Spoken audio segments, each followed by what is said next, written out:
Inspection allowance کی بندش کے خلاف بہاول نگر کے 170 سے زائد اسسٹنٹ ایجوکیشن افیسر سراپا احتجاج بن گئے۔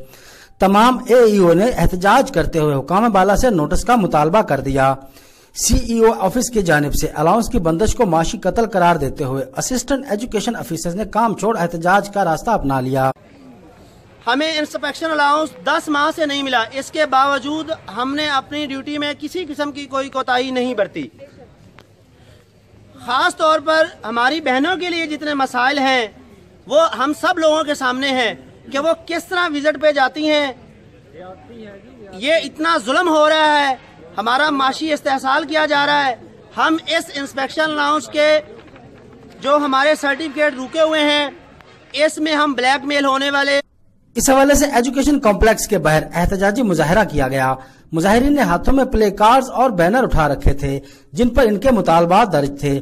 مظاہرین نے مطالبات کی منظوری کے لیے خوب نعرے بازی بھی کی۔ ہم نہیں مانتے، ہم نہیں مانتے، ہم نہیں مانتے۔ موقع پر مظاہرین کا کہنا تھا کہ ہمارے مطالبات تسلیم نہ کیے گئے تو احتجاج کا سلسلہ وسیع کر دیا جائے گا۔ کیمرہ مین محمد طیب کے ساتھ یاسر ممتاز، الرٹ نیوز، بہاول نگر۔